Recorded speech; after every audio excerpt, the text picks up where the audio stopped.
Est-ce que tu sais ce que c'est que la créativité? Allez, en quelques minutes, on va amener une partie de la créativité, ou en tout cas, on va développer un point précis sur la créativité. Tous les jours, tu vas au travail, tu prends ta voiture ou ton bus et tu parcours le même chemin de chez toi au travail. Ça, c'est la routine, c'est ce qu'on a l'habitude, c'est ce que le cerveau a l'habitude, et c'est OK. La créativité, c'est amener quelque chose de différent. Ça veut dire, par exemple, pour l'exemple qu'on a pris, c'est prendre un chemin différent pour te rendre au même endroit. Autrement dit, utiliser un moyen différent pour le même objectif. Mais la créativité, c'est exactement ça dans tous les jours de notre vie. Pas seulement dans le trajet du travail, mais aussi et surtout, sur ce que je vais vous parler aujourd'hui, dans nos relations, dans la communication de notre relation, ou dans nos objectifs qu'on s'est créés, ou bien dans la relation à soi-même. Tous les efforts que l'on va mener tous les jours, ils sont souvent les mêmes. Ça veut dire qu'on se retrouve souvent face aux mêmes situations, avec les mêmes réactions, avec les mêmes réflexes, et finalement avec le même résultat. La créativité, elle vient justement pour essayer de sortir de ces chemins tout faits, de cette routine. Ce qu'on appelle une routine, c'est les routes déjà tracées dans notre cerveau. Le cerveau, il enregistre des routes qui ont plus ou moins marché ou pas, mais qui ont été faites de façon répétitive, et le cerveau nous repropose inconsciemment, systématiquement ces mêmes routes. C'est de la protection. Et la créativité, justement, elle vient, c'est une partie qui est aussi dans notre cerveau, elle vient pour casser un peu cette routine. Elle vient pour amener une part nouvelle à nos conditionnements que l'on a dans notre cerveau. Et en fait, cette créativité va nous permettre justement d'atteindre parfois nos résultats plus rapidement ou de façon plus agréable. Ça veut dire que quand je vais constamment refaire les mêmes actions, je vais constamment avoir les mêmes résultats. Mais parfois, je m'en rends même pas compte et je me retrouve une fois de plus et une fois de plus dans la même situation. Et je me dis, mais c'est pas possible, je vais jamais m'en sortir. Mais en fait, à ce moment-là, il faut amener une part de créativité. Il faut dire au cerveau, stop, je vais chercher un autre chemin, une déviation par rapport à la route qui est déjà créée. Je vais chercher cette déviation qui va m'amener finalement au même résultat, mais par un autre moyen, par un autre chemin. Notre cerveau, il est conditionné.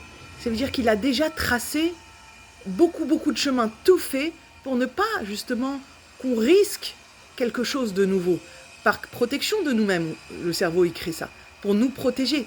Mais en fait, plus on se protège, plus on s'enferme, et plus on ferme les opportunités possibles.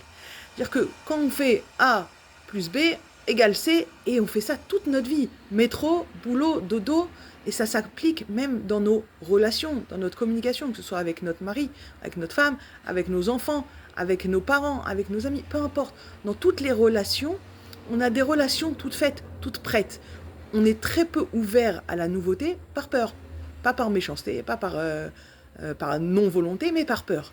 On préfère prendre des chemins déjà empruntés plutôt que de sortir de sa zone de confort, comme on appelle ça très couramment aujourd'hui.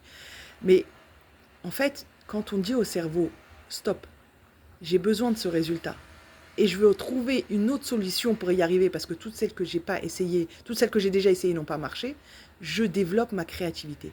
Je développe un muscle dans mon cerveau qui va m'apprendre à... C'est pas parce qu'il y a un obstacle que je m'arrête. S'il y a un obstacle, il doit avoir une autre solution. Il doit avoir un autre moyen d'y arriver. Et plus je vais essayer de ne pas m'arrêter, de ne pas baisser les bras face à l'obstacle, mais plutôt que de me dire, c'est juste un moyen pour que je trouve une autre solution pour y arriver, et plus mon cerveau va s'habituer à avoir ce genre d'attitude, de raisonnement. Le cerveau, c'est un muscle. Quand on l'habitue à faire un train-train, il prend le train-train. Quand on l'habitue à se dire non, je vais aller au bout, je vais atteindre mon objectif, d'une manière ou d'une autre, c'est pas grave, ça c'est fermé, le magasin, celui-là, il est fermé à 18h, c'est pas grave, je vais trouver un magasin qui est encore ouvert. Ce magasin qui est encore ouvert, il n'a pas exactement ce que je veux, c'est pas grave, je vais aller faire un autre magasin. Mais mon objectif, c'est d'obtenir cette canette de Coca Zéro fraîche alors qu'il est minuit.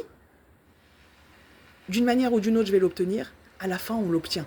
Il faut juste avoir le cerveau ouvert à une autre possibilité et ne pas baisser les bras trop rapidement. Le cerveau, c'est un muscle. Il a créé des chemins tout faits. C'est à nous de stopper ces chemins tout faits et de lui dire, et de se le dire donc, non, je vais trouver ce que j'ai besoin. Non, je vais réussir dans cette relation.